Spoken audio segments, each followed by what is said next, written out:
Hello out there, and welcome to Season 5 of Your Next Mission video podcast. This is a special episode because it celebrates one of the foundations of the military community, the military family. I'm going to introduce you to a soldier and his wife who have been on this journey together for 17 years, with 6 kids, no less. We'll talk about the challenges and the opportunity that come along with the life serving our country. Stay tuned. We'll be right back. Welcome to Your Next Mission video podcast, where we tell the stories of those who have served in the past and those who are serving today. From transition to financial wellness, VA benefits to mental health, we cover issues facing veterans, active military, and their families. Now here's your host, the 12th Sergeant Major of the Army and co-founder of the American Freedom Foundation, Jack L. Tilley.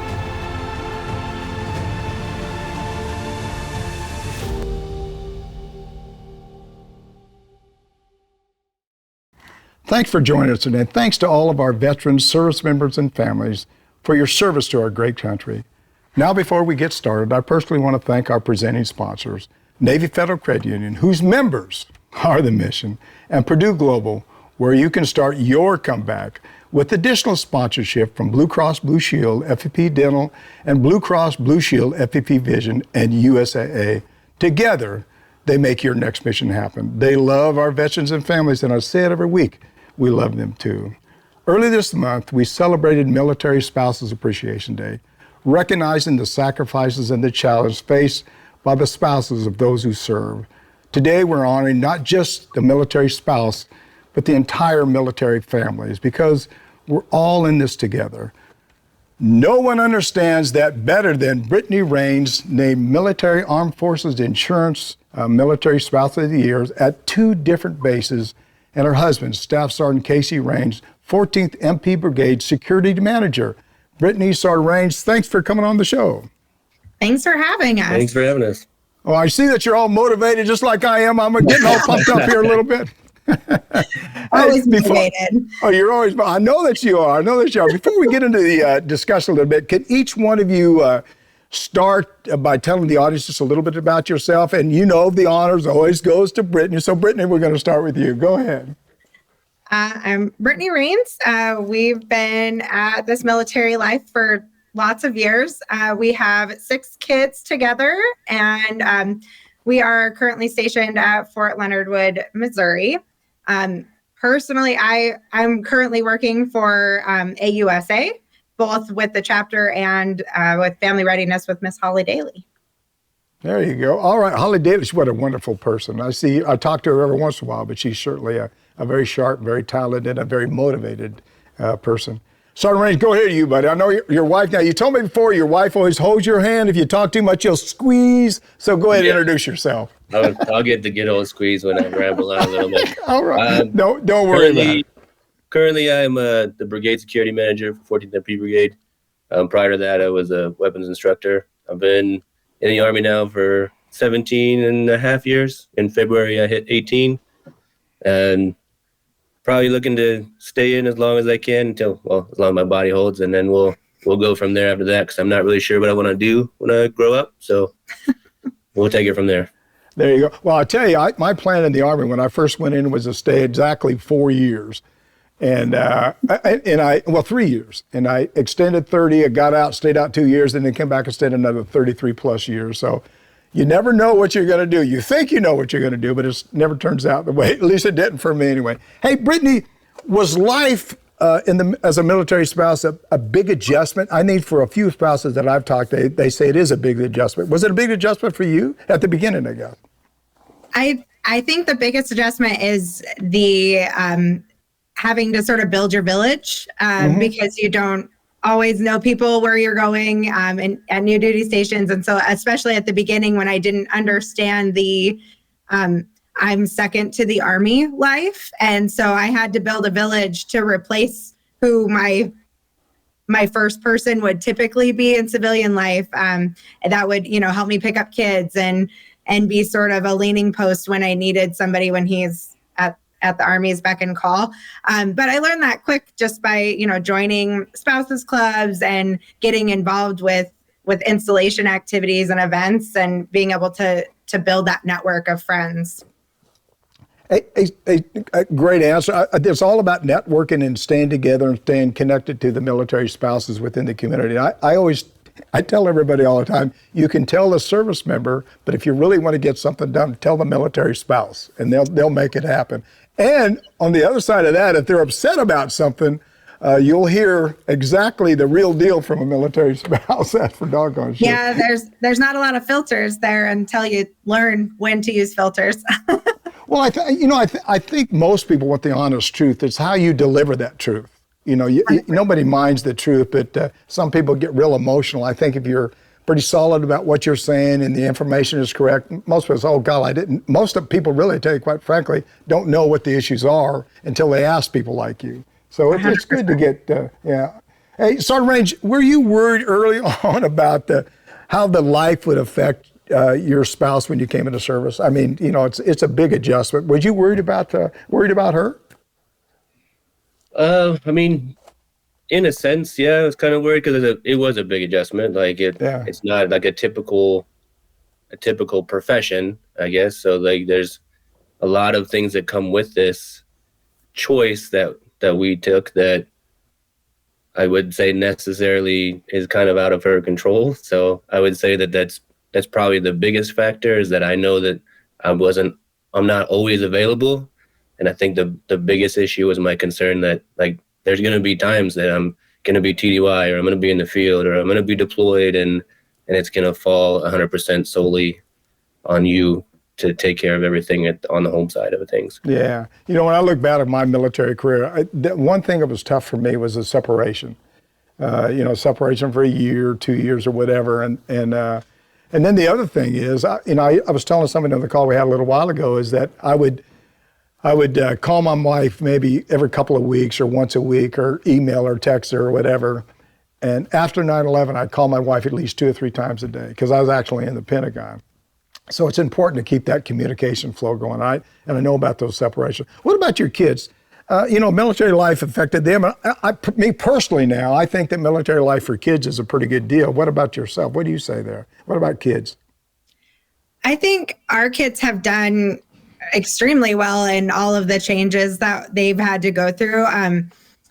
They've had to say see you later to lots of people that are important to them, but also, I mean, especially with technology nowadays, they are able to have friends across the world, and they stay connected with them, and have for sure gone on adventures that they would have never been able to go on without being a part of the military family, seeing the Northern Lights in Alaska and going up to Denali, and then, being able to hike in the Adirondacks in New York, and just some of those, just once in a lifetime type of adventures that they'll get to carry with them forever.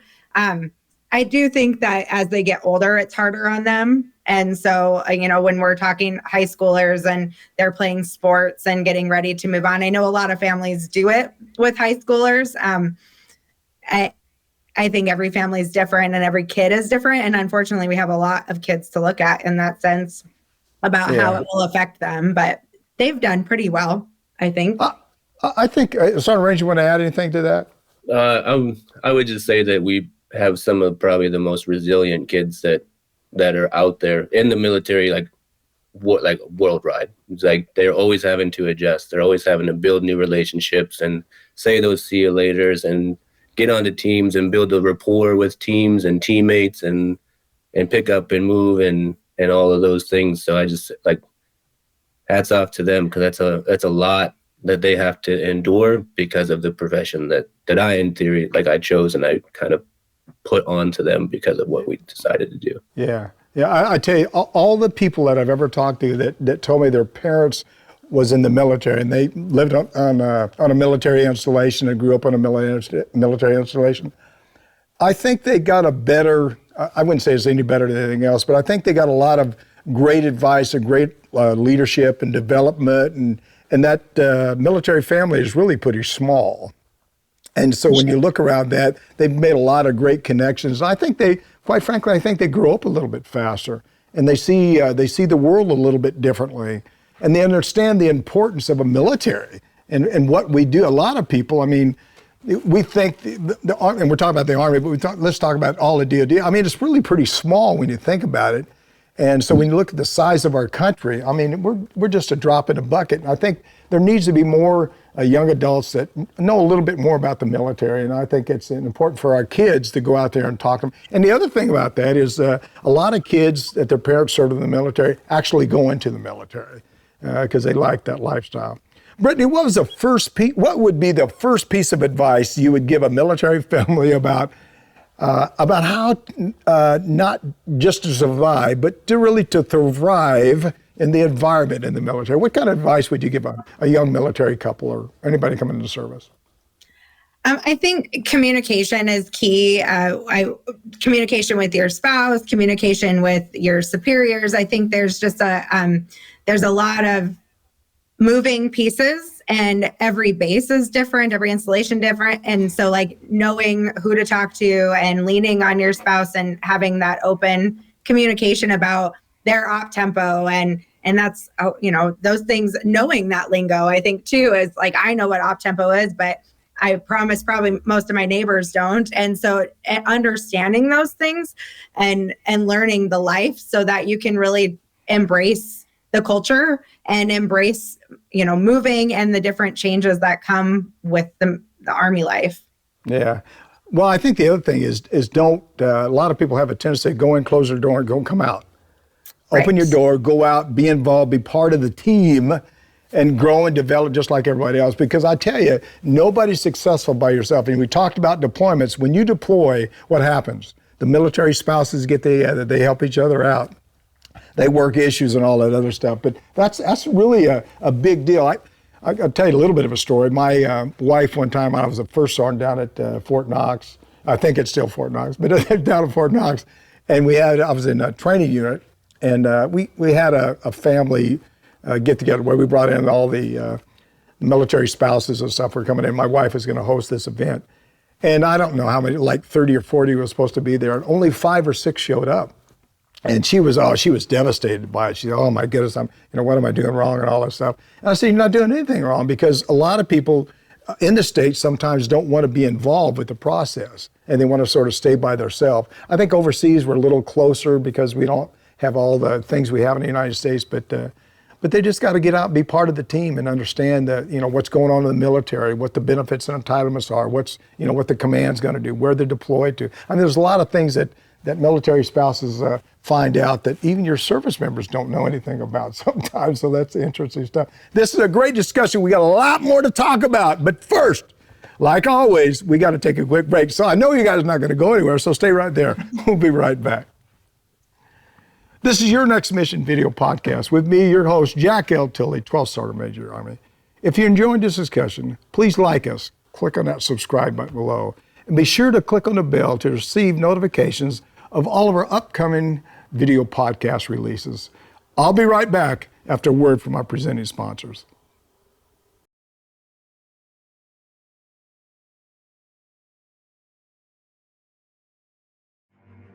You're watching Your Next Mission video podcast, proudly presented by Navy Federal Credit Union, the most trusted credit union owned by members of the military community, serving all branches of the armed forces and their families. Their members are the mission. Learn more at NavyFederal.org. And Purdue Global. You're ready for a comeback, and with Purdue Global, you can do more than take classes. You can take charge of your story, of your career, of your life. Earn a degree you can be proud of and get an education employers respect. Start your comeback at PurdueGlobal.edu. Now back to your host, the 12th Sergeant Major of the Army, Jack L. Tilley.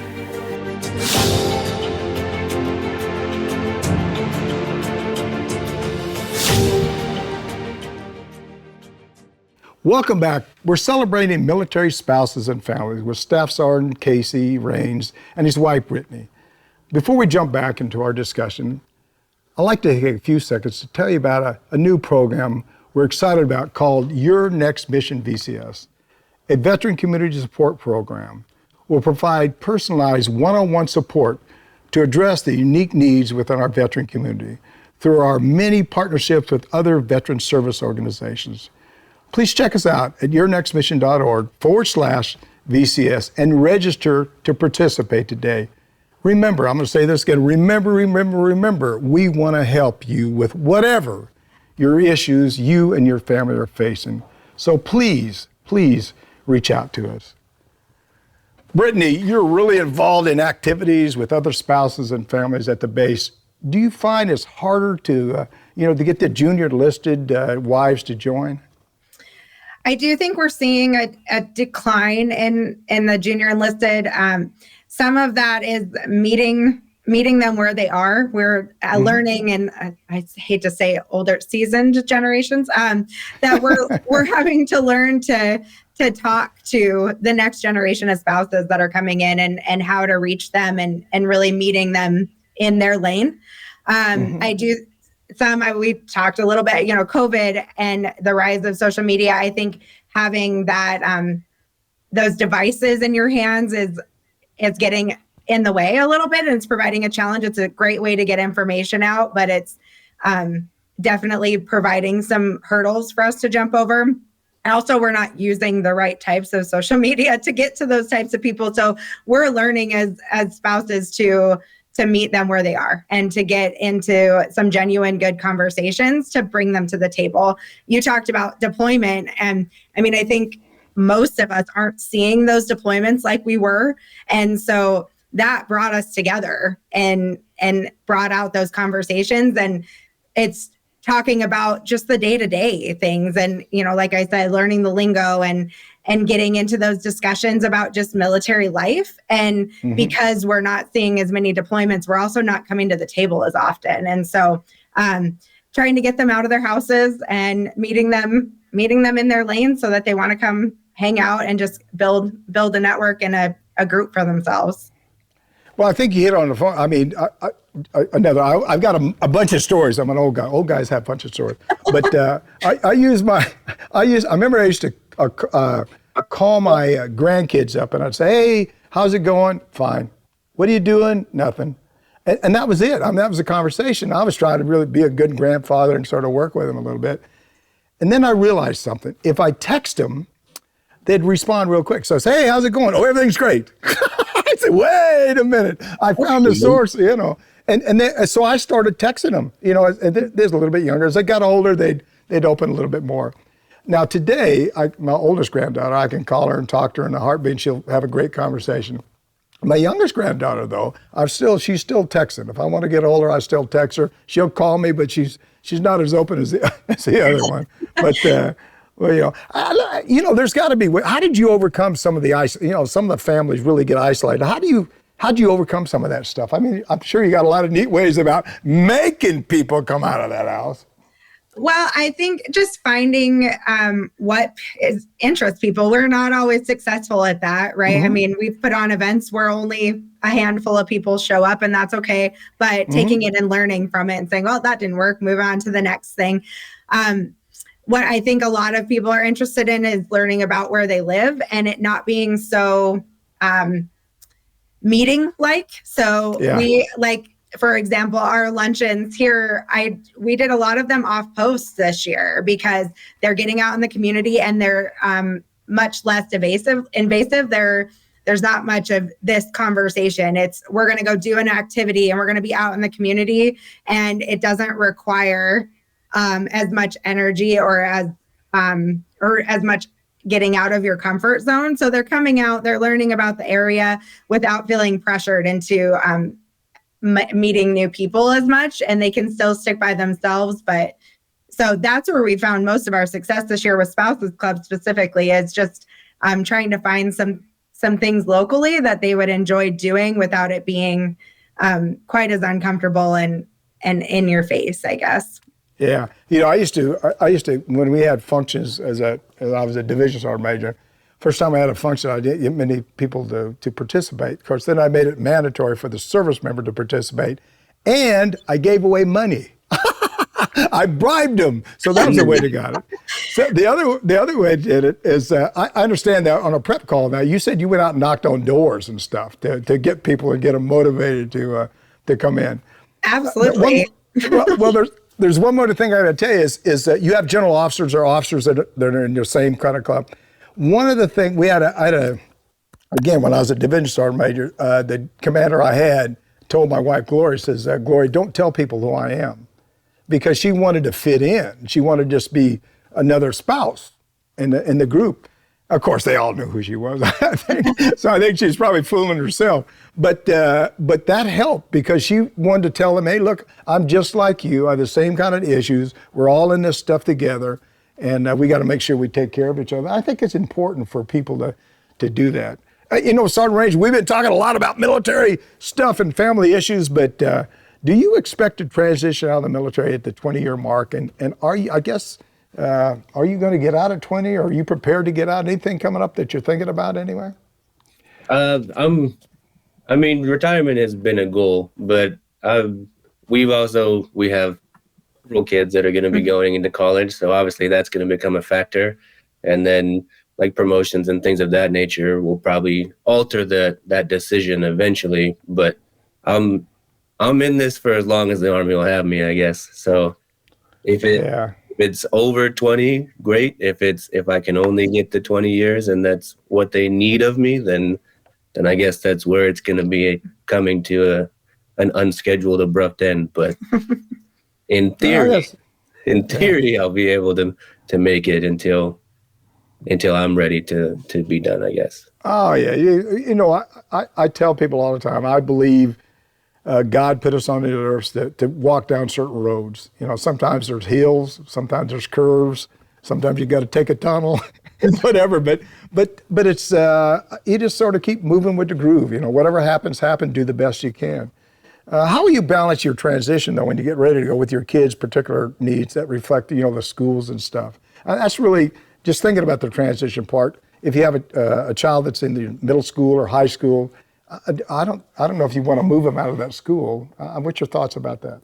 So currently our plan is to be here. Like I'm currently stabilized. We stabilized here because we have 4 kids in high school. So we're trying to get them all through the same high school, get them through graduation. I don't want them to have to go through multiple high schools because like they're all involved in tons of activities and sports, and like having to restart and rebuild those relationships is just not something that we want for them, because that's more difficult than already things that they have to deal with on a day-to-day basis. So we're trying to give them that predictability to keep them in one spot so that we can at least get the top 4 through the same school district. If for some reason that a tour comes, we've discussed that I would take a short tour and do an unaccompanied rotation. But right now I'm here till 2026, so hopefully that won't be an issue. But if it does, the 2 that we have that are going to be going into their senior year are pretty adventurous, so they potentially would be up to go see something else and get a new experience somewhere else. But currently our plan is to be here to get them through the same school. Well, the thing you got to do is make sure, if you say, I don't know what's going to happen at 20 years, I don't know if I'm getting promoted, make sure that you're prepared right now to get out of the service. I always tell people, make sure you get your education, finish all your stuff up, pay your bills off, do all that kind of stuff, because you never know what tomorrow brings. And so that's important to make sure you get ready. Brittany, how about you? Are you preparing yourself for civilian life? You're probably already out there doing something there. So are you getting ready to get out of the service? Are you motivated about getting out of the service? Because you're in the service also. I don't know if I'm motivated to get out, but I am preparing. I've been watching, several of my friends are hitting that 20-year mark or over that, and either are 1 foot in, 1 foot out, or have just recently transitioned. And so I've been getting tips and tricks from them about, what challenges they're facing. And, one of the biggest things for spouses is losing their community a little bit, especially if they move to an area that doesn't have a strong military community. So that's been something that I've had to sort of process through already. And, should we not stay here, what that would look like and where we would go even for that to build that community back up, or maybe we already have people somewhere. But yeah, I have my master's degree. I've certainly been looking at work and those sorts of things as we get closer to that 20-year mark and what that means for stability for us and sort of balancing what his plans are once he gets out, so that I know what responsibilities on my shoulders as far as, household things. So, yeah. Well, Brittany, one of the things that you need to make sure you go is where you want to live. And while you was talking, just a lot of great stuff, and it's important. But I had sort of the mindset when I got out of the service, it doesn't matter where I live. I'll fit in. I'll make that adjustment. I was so wrong, because I was way off. I mean, I thought, I can adjust to anything. I did it for 30 plus years.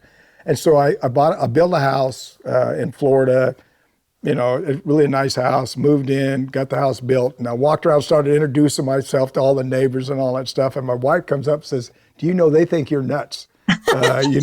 You're bothering people. Don't bother people." Because in the civilian sector, they sort of go in their house sometimes and close the door, and nothing against that. So it takes you a few years to build that relationship. And so that's one of the things. But you're exactly right. You have to find somewhere that you feel comfortable, maybe a military community or whatever you want to do. But finding the right location, I think, as I look back, I'm okay now, but I wish I'd have thought a little bit more about that. So, For sure. Hey, this is a great discussion, and I have a couple more questions, but there's always a but in everything that I got. But we need to take another quick break, so don't go anywhere. We'll be right back. Now, here's a word from two more of the organizations that help make this show possible.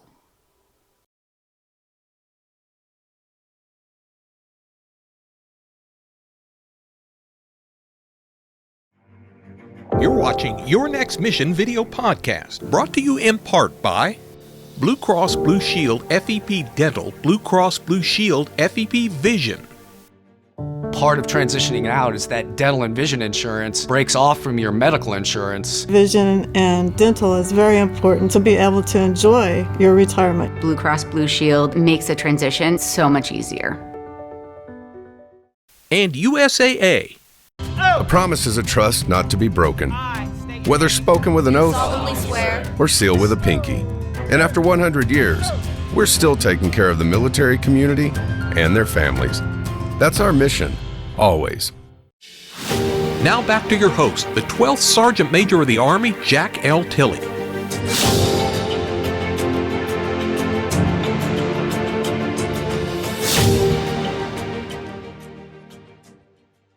Welcome back. We're blessed to be here today with Staff Sergeant Casey Raines and his wife, Brittany. Remember, this is your show. We know there are so many issues that directly affect you, and we want to address each and every one of them. So please, as I said before, reach out to me. Tell me what topics you'd like us to cover. Remember, this is not my show, this is our show. You can call or text me at 844-424-1134, or send me an email at SMA Tilley at yournextmission.org. And guess what? I'll reach back out to you. Sergeant Raines and Brittany, you both seem to have embraced life as a military family and really thrived as a result. Whenever your transition comes, what do you think you'll miss most about being part of the military community? Go ahead.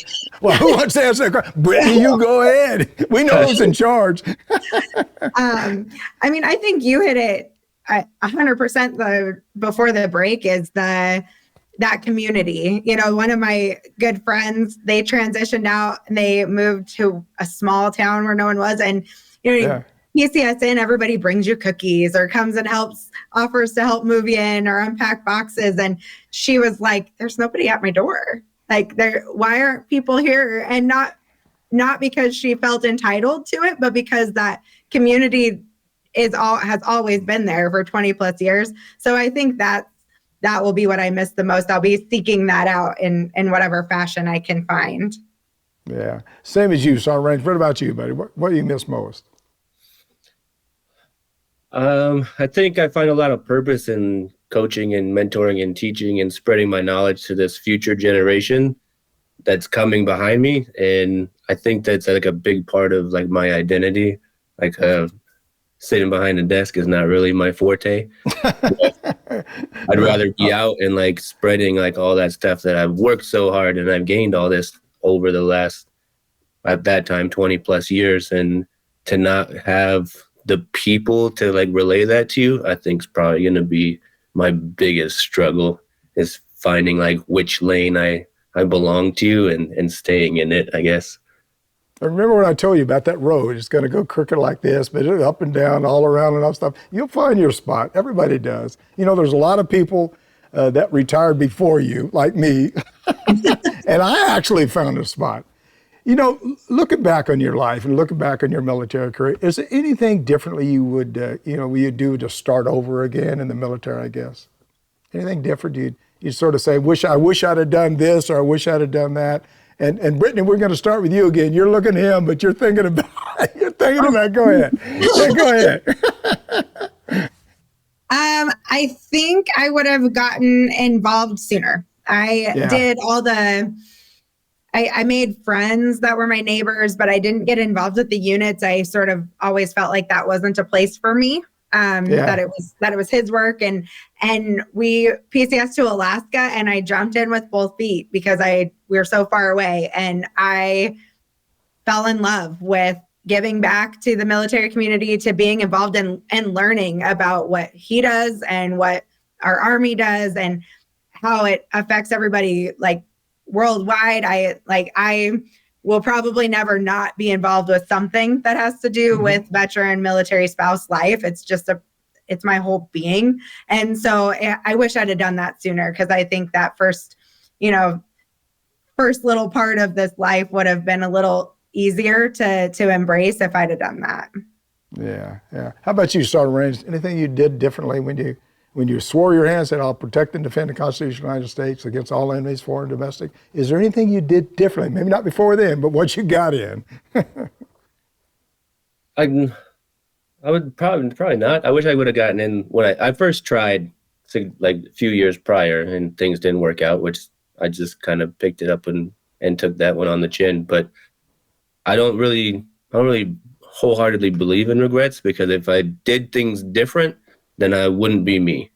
So like I wouldn't be in the same spot with the same experiences and the same roles, responsibilities, and knowledge if I would have changed anything that I went through prior to getting to where I am now.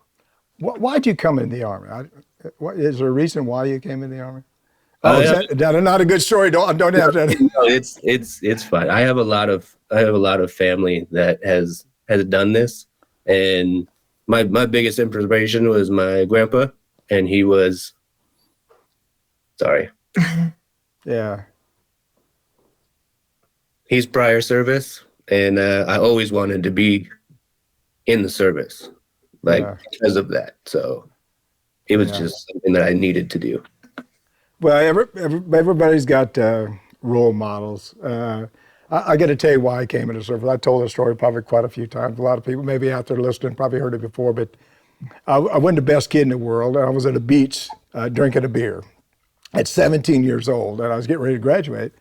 And somebody said to me, says, "What are you going to do with your life?" And I said, "I don't know. I have no idea." He said, "You want to go to college?" And I said, "You got to live this low self-esteem. Nothing's going right. Everything, I'm not sure what I'm going to do." He said, "You want to go to college?" And I said, "Guys like me don't go to college. I don't have no money. I'm going to go. I'm a poor kid." At the time, I was living in a laundry room with just a small laundry room, a single bed. We just didn't have a whole lot of money for me to do anything. And so I said, "Nah, it's not for me. I just can't make it." And the next guy said, "You want to join the military?" And I said, "Okay." That's my entire thought process. I mean, I had no idea at the time, which is really bad. I didn't watch the news. I knew there was a war going on, but they never sent me, right? Not me, not Jack Tilley. So I went basic AIT jump school and straight to Vietnam. So 6 months after that comment, maybe a little bit longer than that, I was in Vietnam in war. So I'm careful about those decisions now. I was kind of in a similar situation.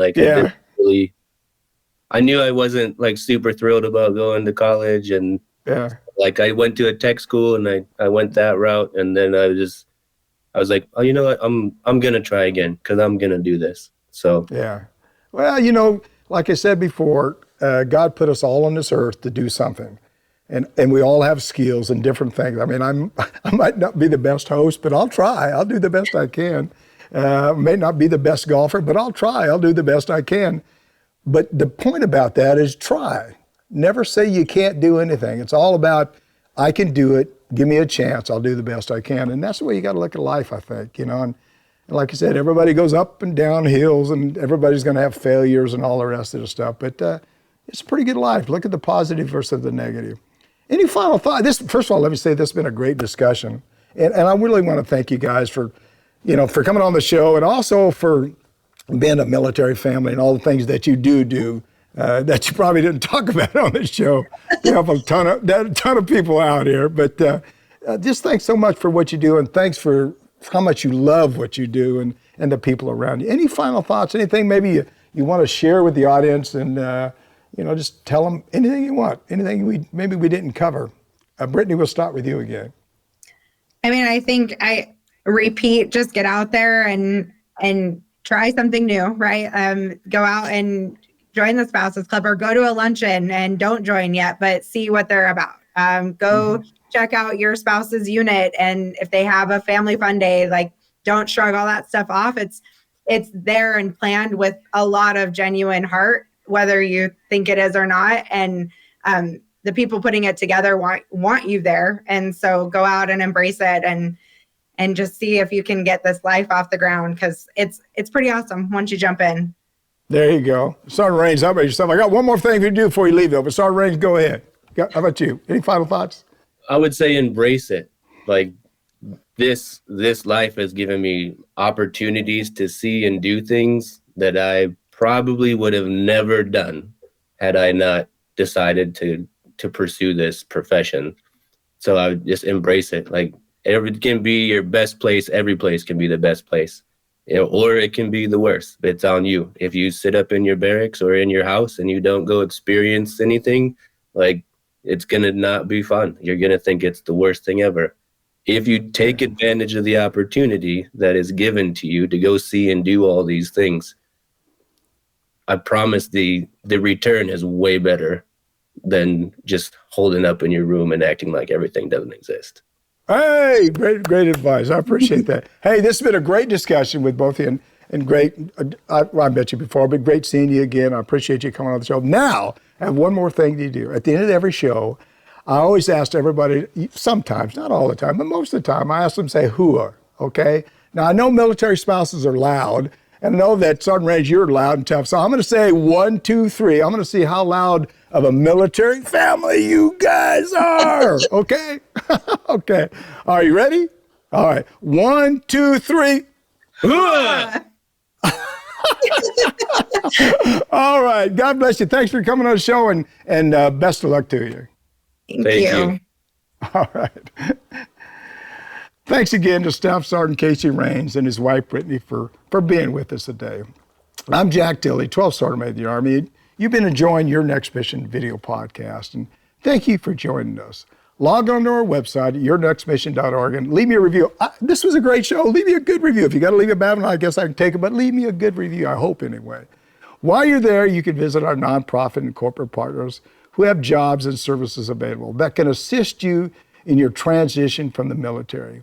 And check out our job board in partnership with Recruit Military, where you can search for a job that's just right for you. You'll find a short video that will help fine-tune your search, where you can also create your own personal profile.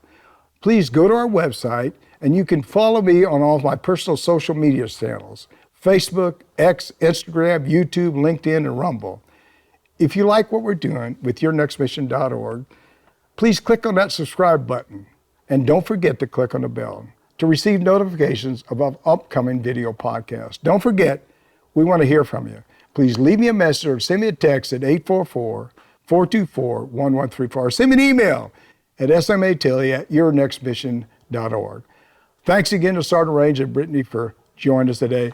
And when we talk about military families, I want to tell you that the military was a great life for me. And the people that I met in the military did so much to me. And we're still close friends to this day. And so we hear people talking about the military. It's rough or it's whatever, woke or whatever you want to talk about. Don't listen. Judge for yourself. Because I guarantee you, the military will change your life. It'll make you a better person. It'll make you see more things that you've ever seen in your life. People ask me, what did I do in the military? Well, I guess, deployments and all that other stuff, but I met kings and queens and presidents, and I've seen things and seen different countries that I absolutely would have never been able to look forward to seeing. The military, quite frankly, changed my life and made me a better person each and every day. So it's a great life for all of you. So check it out. You won't regret it.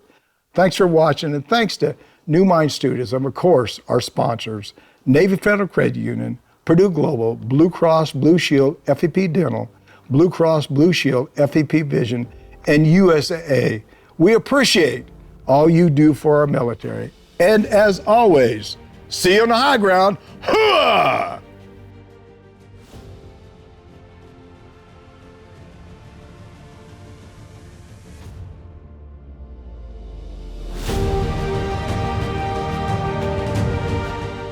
You've been listening to Your Next Mission, brought to you by the American Freedom Foundation. Learn more by visiting yournextmission.org.